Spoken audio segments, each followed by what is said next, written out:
Dacă tu vei avea energie doar la început și vei fi un om care, hai, gata, ești foarte entuziasmat de orice plan și orice idee auzi în jur, treaba asta se liniștește așa ca un val care, când ajunge la mal, nu-l mai vezi. Cu cât mai mult o să păstrezi energia la finalul unei relații sau unui proiect, o să fie mai productivă pentru tine.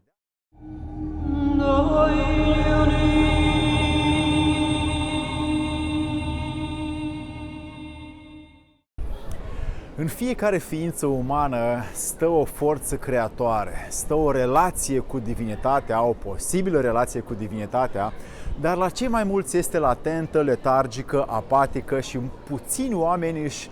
susțin creatorul dinăuntru încât să materializeze dinăuntru spre afară, să modifice materia și lumina, energia, să însuflețească lucrurile din jur. De asta vreau să spunem astăzi în acest video care sunt cele mai 3 întâlnite greșeli pe care oamenii le fac de jur împrejurul nostru mediu social, prin care oamenii nu reușesc să își desfășoare această putere enormă creatoare dinăuntru lor. Despre ce să vorbim în acest video? Să-i dăm drumul!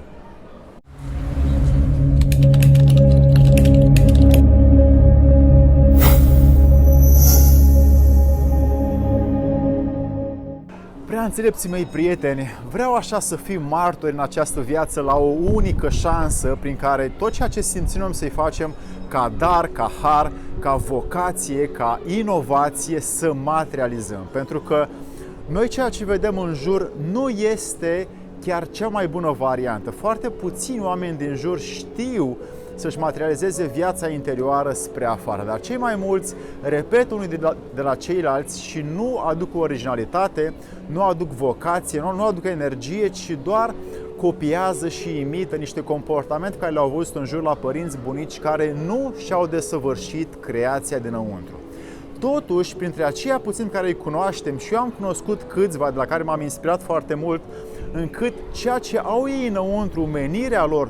drumul lor în viață să se creeze prin propria determinare. Autodeterminarea este de multe ori, sau are ca obstacol, aceste 3 greșeli pe care o să le expun în acest video, dacă te uiți până la sfârșit, pentru că o să le spun în așa fel încât să le eviți pe viitor, să nu le faci, să le ocolești, ca să nu-ți fie obstacole, ci mai mult să te duci către a le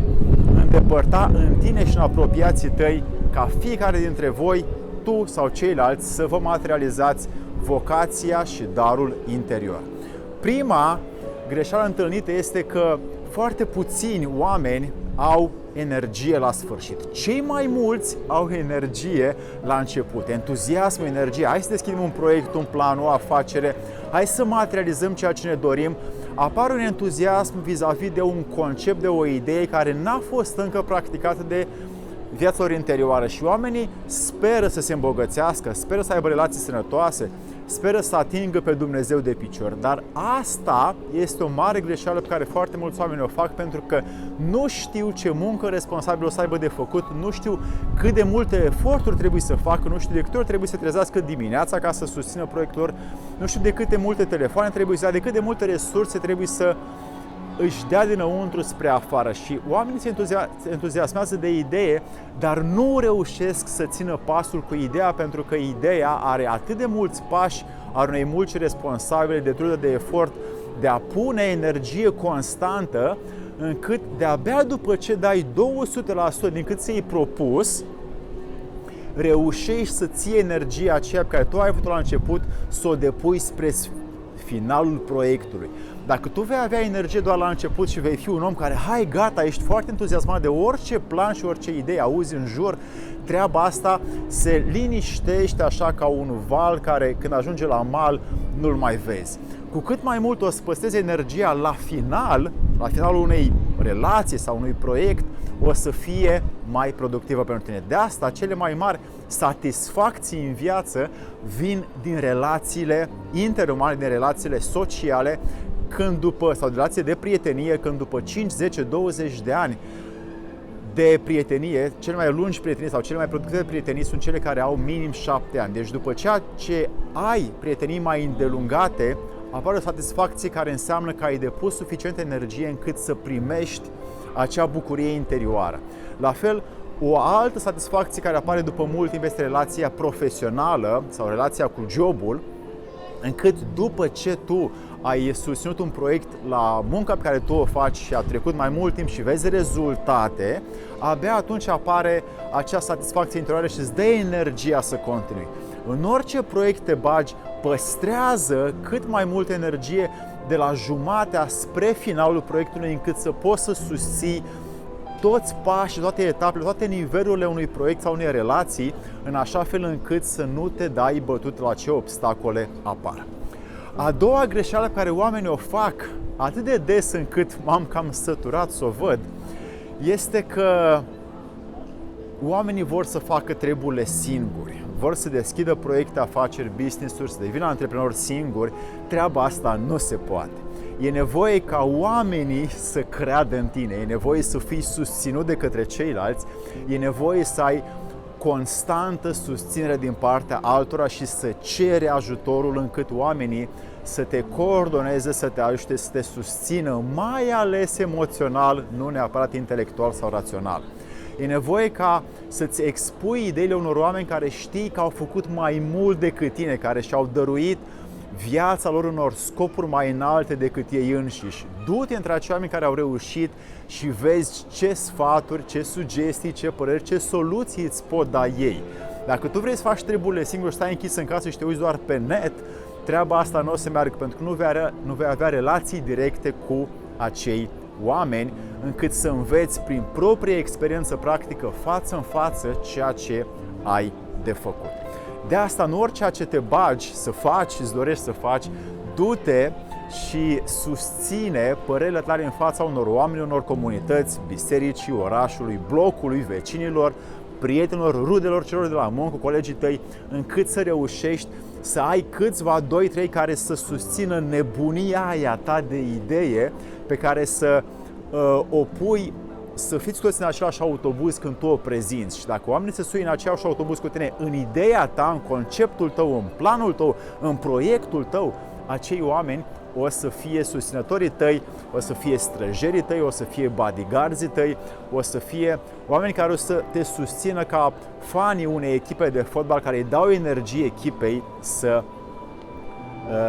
aibă victorie. Așa o să fie acești oameni pentru tine. Așa că nu vreau să faci lucrurile singur, ci vreau să faci cu cât mai mulți oameni, cu atât mai mare e șansa de reușită a ta. Și a treia greșeală pe care oamenii o fac din ce în ce mai mult, și îmi pare rău pentru treaba asta, este că nu reușesc să iasă din distracții și din distragere. Ei bine, distragerea este tragerea de la un scop pe care eu mi l-am propus, de la un cel pe care l-am, de la un merit pe care trebuie să mi-l asum, de la o muncă pe care trebuie să o fac. Și când mă trag de la acest lucru, se numește distragere, înseamnă că ceva din afară mi-a atras atenția, telefonul mobil, WhatsApp-ul, Facebook-ul, prietenii, hai la o bere, la un pahar de vin sau la o serată la operă. Ei bine, cât mai multe distrageri și distracții sunt și le dăm voie să fie, cu atât mai mult pierdem energia aceea care trebuie să fie investită, timpul acela care trebuie să fie investit în planul și proiectul meu. Și de asta, când te apuci de un plan, de un proiect, e nevoie de sacrificii, e nevoie de niște eforturi susținute, constante, consecvente, disciplinate la maxim.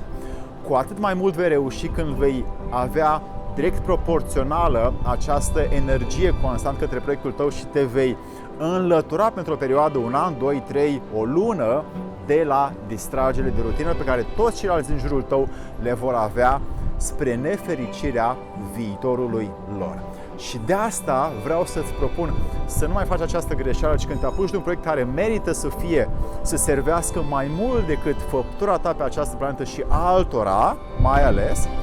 cu atât mai mult să-ți întrerupi, te duci undeva în beci, stai acolo o oră pe zi maxim, fără familie, fără copii, fără telefon, fără e-mail, fără laptop și scrii proiectul tău, scrii ideea ta și după aia îți faci planul. Și asta faci, dacă faci o oră pe zi, o lună de zile, 30 de ore, îți ajunge să schițezi un plan pentru 10 ani. Depinde cât de consecvent ești, cât de mult așterni după aia în material ceea ce tu ai avut în plan sufletesc înăuntru. Și atunci lucrurile din tine o să înceapă să prindă viață și o să fii un om demn și de urmat, o să te urmăm pe tine.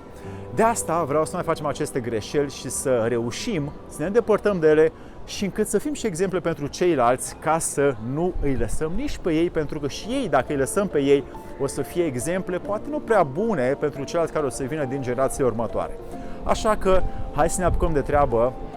cu mai multă consecvență, să nu mai repetăm aceste greșeli, ci să ne apucăm de o muncă susținută, energică și autodeterminată către ceea ce simțim și avem vocație să facem în această viață. Dacă ți este util, un like, un subscribe și un share,